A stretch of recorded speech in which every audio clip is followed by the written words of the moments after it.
Hey, what's going on, y'all? We're back for another episode of My Journey is Different. I'm Coach Phil Wash. I'm inspired by the gift mentoring. Today we have my son, Elijah Wash, call him EJ. He's going to tell you today how his story is different. And I mean by he's going to break some things down that is going to enlighten all of us. What's going on, sir? My seed, this guy. Oh, shoot. What you want to say to the people out there? I just want to tell me how you start off where you're from. We know all of that. Just break it down a little bit. Well, I'm from the IE, of course. Oh, Lord. My dad, he wanted me out there in LA, so he had to move the family out. You know I know what I I'm saying? Yeah, you did, but it's all good. Yeah, I'm from the IE. I went to school out here all my life. How old are you? I'm 18 now. Okay. And what? They don't know how old you are. I'm 18, and I got 3 siblings, a brother and 2 sisters, a healthy family, and I just thank God for another day. Okay. Let's get to the nitty gritty, man. And you got a story to tell. You got some stuff that you went through, some spiritual intellect, some deep rooted, decisions that you made at a early age, which I didn't hold you back from. Tell me a little bit about the football, the path that you took. Well, football. So what? You went to Rancho, right? Went to Rancho Cucamonga High School, and senior year came, and that's when COVID hit. So when COVID hit, I was like, I don't know what I should do. Like, if I should play football or should I just wait? So I just came to a realization, like, I tried to get some film just to get out to coaches, and I just played the senior season. We had 3 games, and I balled out, but all that got shut down because of COVID, of course. And then, what's it called? I'm over here. Oh, my bad. I'm in the camera. It got shut down. He's in the camera, what he should be. He should be over here. This is a conversation. That's a phone conversation. Let's go. But yeah, it got shut down. And I was like, I'm already committed to Western New Mexico. We did all that. Right? The D2. Did all that, signed and everything. Blah, blah, blah. And something just told me just to back out of it. And I started getting phone calls from different people about going to prep school called Bishop Sycamore. And yeah, I woke up one morning and I was talking to God the whole week about what I should do, if I should go to Western New Mexico or I should go to Bishop Sycamore.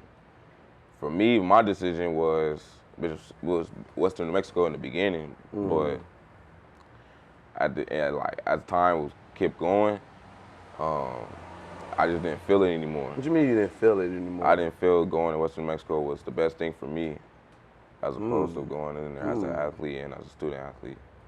Because you had a couple of more offers, and you had a couple of D1s looking. Yeah. But no one pulled the trigger on that side. There was a couple of more D2s that came. Did you feel like you were better? Honestly, I did feel like I was better. I wouldn't say don't take the D2 choice as like not an opportunity, because it is opportunity, but for my skill set and my IQ of the game, I feel like I'm a D1 player. Yeah, okay. So, now you make a decision going into, you was tripping, man. Yeah. He called like 8,000 people. I call a lot of people. And, but these are people that you knew. These are people that, can give you some good feedback and good understanding. But, that week of your decision was, wow. But it was your decision. Yes. So, go into a little bit more of that, about that decision and how it all unfolded.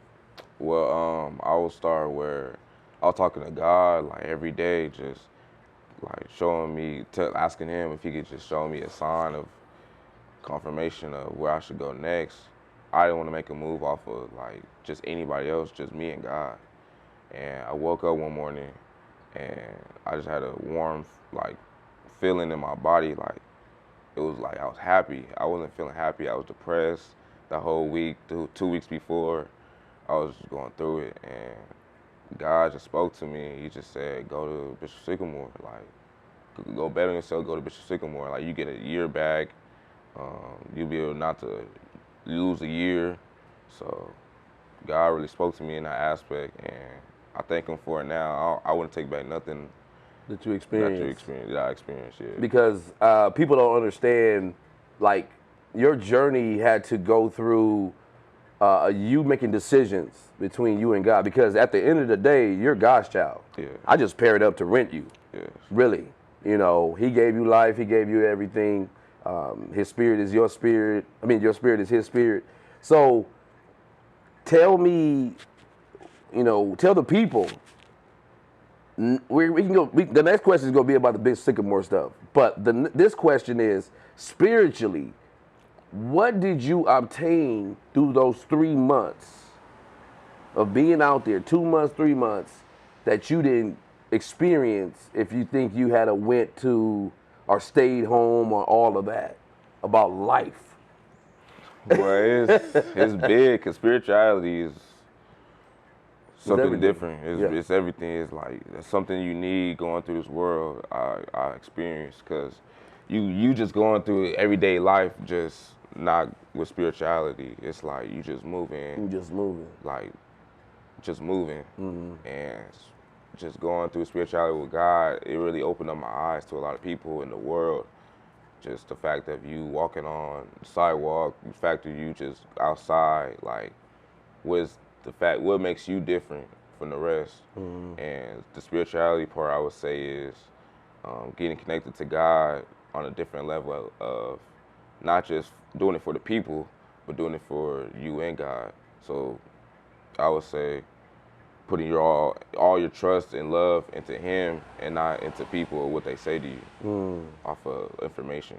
So do you think you matured in a whole different aspect as far as being in the state of Ohio and being away from home? Oh, yeah. And what you've seen and the guys you were around and just your experience of being away from home?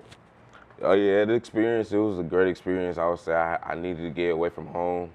I feel like I really did. It, and I'm kick him out. I'm gonna be gone soon. So, but yeah, the experience was great. I experienced a lot. I seen a lot of things.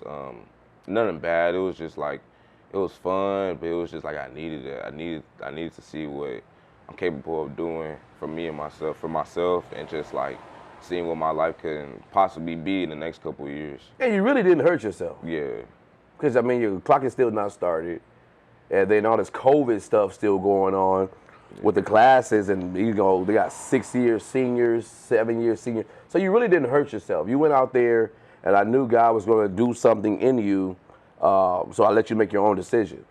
And I was like, well, it's not going to stop him. It might get him on national TV, I guess, but you know we didn't know that. But you know things happen for a reason. You're only 18. Your clock hasn't started. You still have enough time. And you're not redshirting right now. You're not, you know, all of that. So you're in a good spot. Yeah. You're in a maturing spot. And I thank God for it, because everybody look at it like it's crazy. We're not in a rush. You're not in a rush.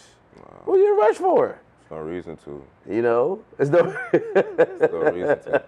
You get it? Yeah. It's if you move fast, you lose fast. Yeah.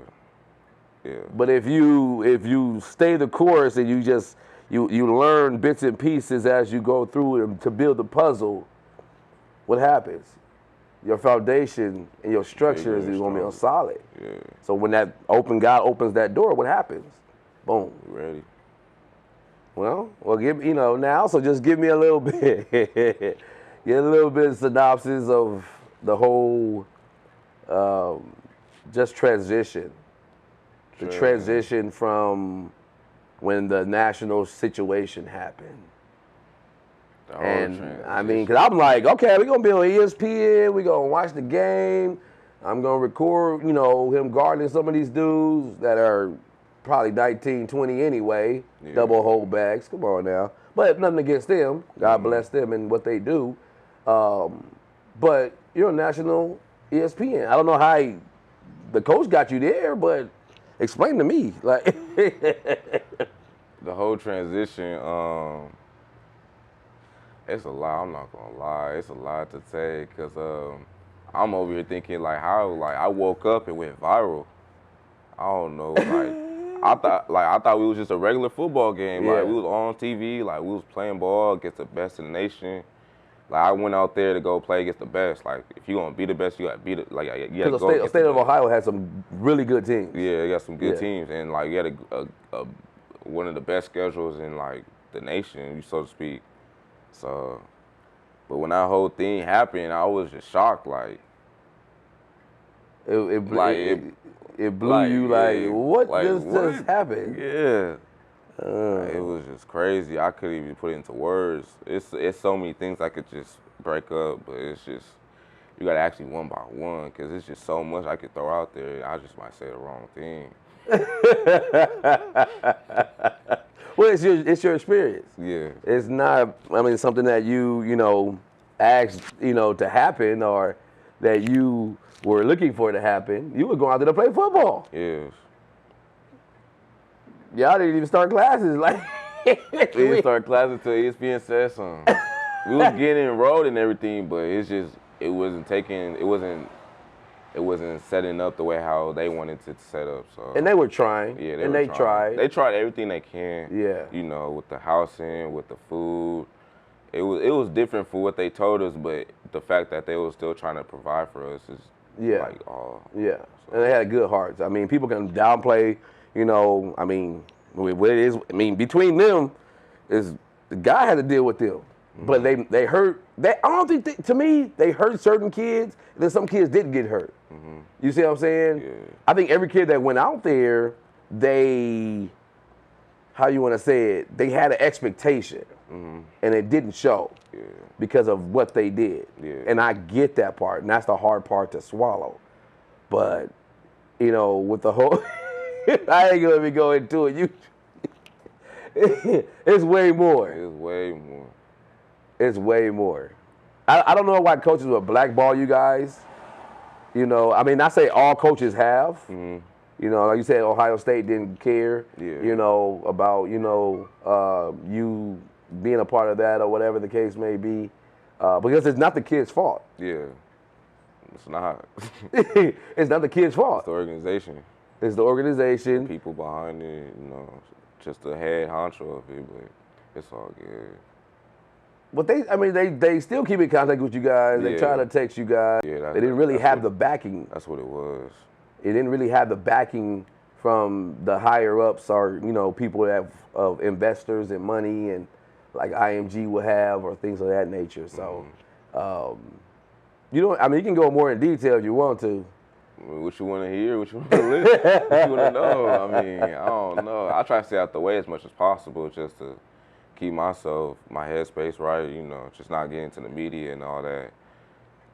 What you want to know? I only know so much, but I know a couple people who know a lot more because they've been there a couple more months than you were. Yeah. Okay.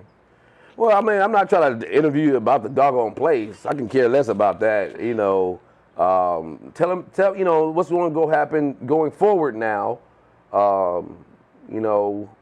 With your life, what are you going to do now? What are you going to do? Because you got to get the heck out of my house at the end of the day.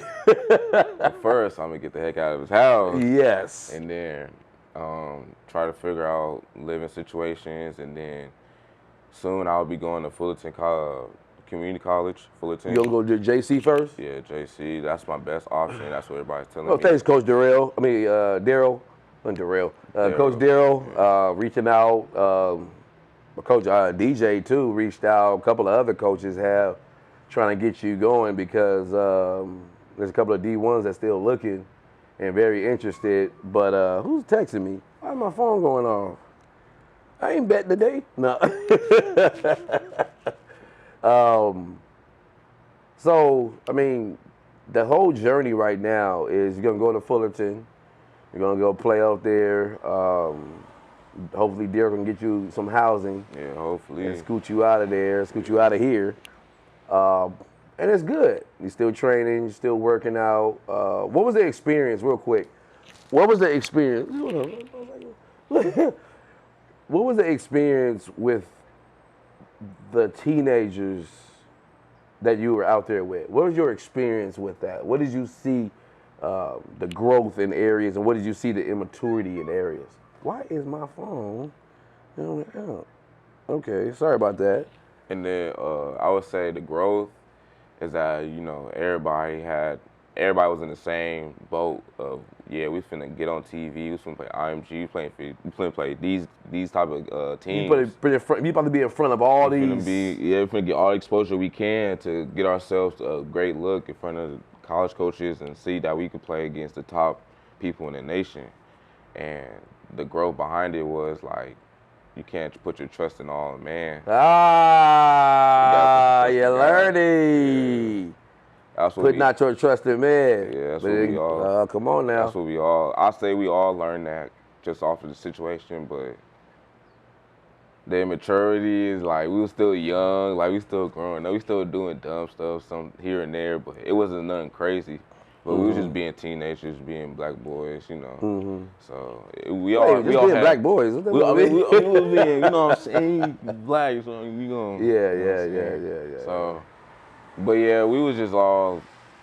We had each other's back at the end of the day because of the situation, like keeping each other heads high. We was trying to keep each other close through the whole situation, make sure everybody wasn't like falling out. I was in survival mode. Yeah, we was. And that was pretty good because if you take away all the lights, the cameras, the school, the ESPN, you guys were basically feeling and living, trying to live on your own.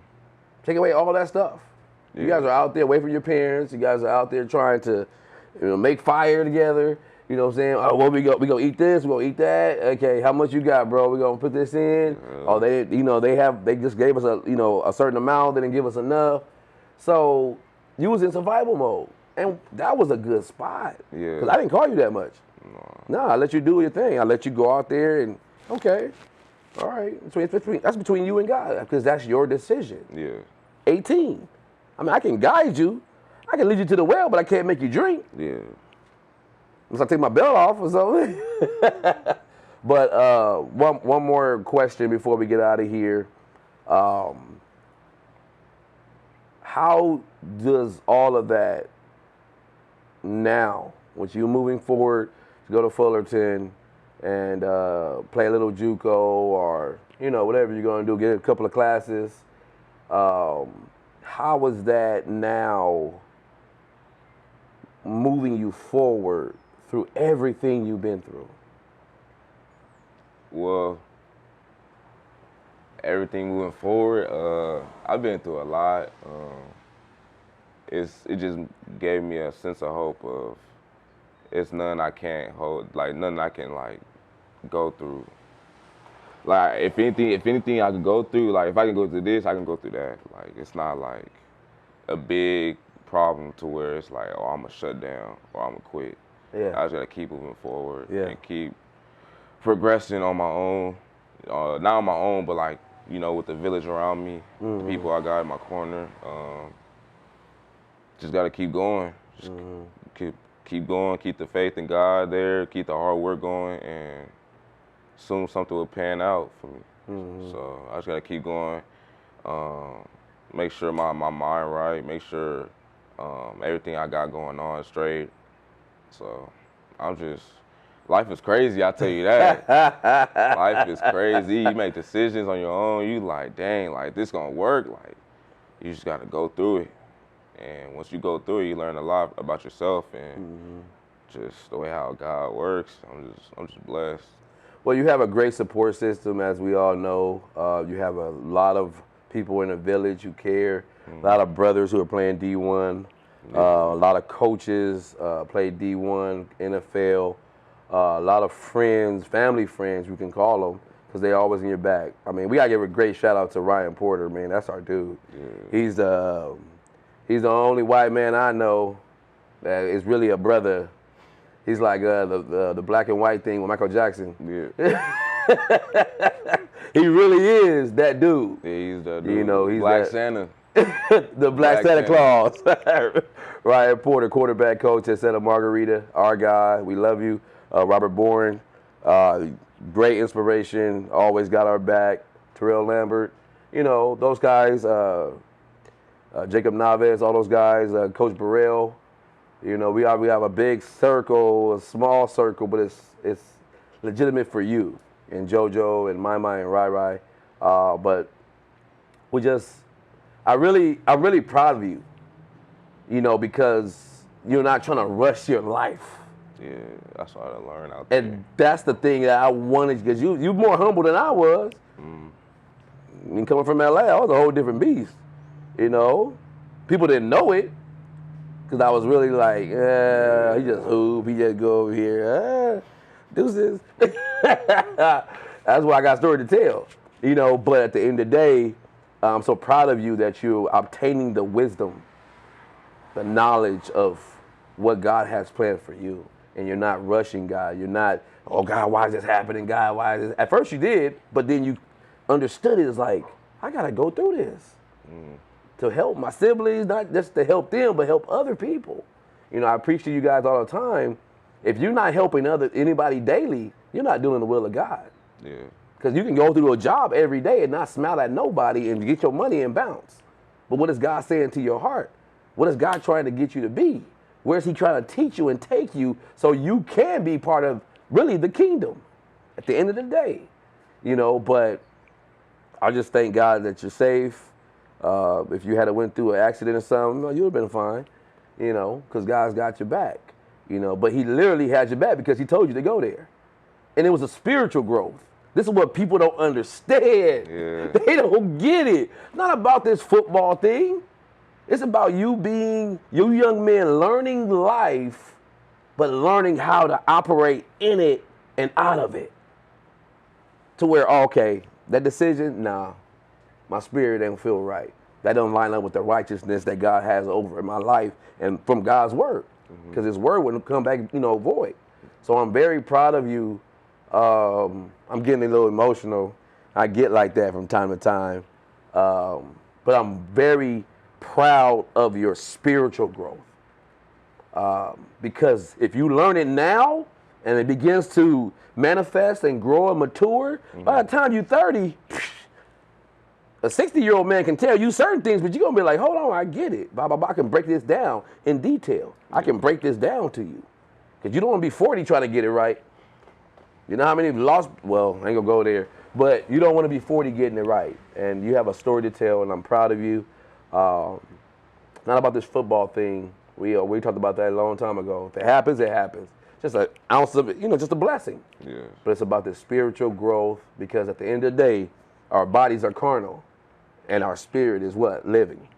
That's the only thing. When that body dies, what happens? Spiritual. That spirit lives, but that body is on the clay.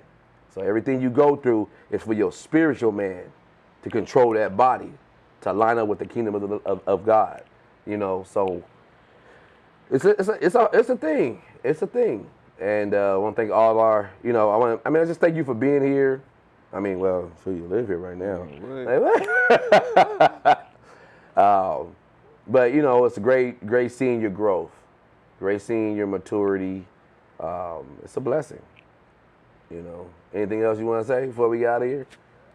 Thanks to Trill and CJ and all those guys. You can go say that. I give a big shout out to CJ Stroud back in Ohio State. Quarterback, my dude. That's your dude. My guy, Trillian Harris. That's one. You're going to hear about him soon, real soon. And all the guys I was there, people that was just sticking to me, that was just have my back out there. Everybody had each other's back, but those guys just want to have a big shout out because we really been through a lot with each other. And I like Jeremy. Jeremy Neighbor is fun. Man, he's funny. Yeah, Jeremy, funny. Yeah, who else was out there with you? I flew in with Makai Williams from LA. That's the homie. He's at Lawndale, right? Nah, he's at Morningside right now. No, he was at Yeah, he was at Lawndale. Okay. But yeah, he's the guy I flew out with. We didn't talked about this many times. Man, that's a funny dude. But shout out to him. That's a lot of shout outs I could give out. Shout out to the, I don't know. Mark Perry, all these guys, but Sean Dollars, Jeremiah Cردell, our babies, Jaden Daniels, Who else is it? Daniel Forches, Perkins, Cam Forrest, Jonathan Perkins, Cam Stevens. I mean, these guys are always in your ear. Silas Bowden, Quentin Moulton, Jaden Dixonville. I mean, you had a series of guys. You know, you had a series of guys. And support Jacob Porter over here in Platinum. We love you, bro. Even with your ponytail, you know. But that's the circle. That's the circle. You have a good circle. And I tell every young man out there, get you a circle that cares. Get you a circle that empowers and embodies you to be better. If it's spiritually, if it's maturing in life, if it's whatever, football, basketball, baseball, whatever, wrestling, business, get you a circle that cares. Because a couple of those people are going to die off. But at the end of the day, that circle, those 4 or 5, are still going to be there because they're meant to be there. Thank you for coming, even though you just came from downstairs. My dude, my son, my first boy, EJ Wash, E-Jizzle. We do represent our own brand. It's the Wash. You can't, ain't nothing like it. We do our own thing. We do it the Wash way, like Coach, Pastor Sam Casey said, the Wash way. We do it our way, you know, because at the end of the day, you know, the Wash name is, you know, what we do. It's how we do it, not to please nobody, but to please God. So thank you for being here. I'm not going to put your brother on the show at all because he's probably going to fall asleep, JoJo. But, you know, this episode has been with EJ Wash. What are you, 2021 now, 2022? I don't know what I am. You gonna see? You can follow us. You can follow on Instagram, IG. What is that? It is Instagram, huh? Yeah, IG, Twitter, EJ Wash 9 on Twitter, Instagram. What is it? EJ Wash 1. EJ Wash 1. If you want to recruit him, you can recruit him. You know, he's a humble kid. He's like, you know, the most humblest kid, man, besides Jaden Daniels I've ever seen in my life. Y'all crazy. Nothing rocks you. You know, we would just want, you know, another episode of Inspired by the Gift. This is My Journey is Different. We out. Blessings.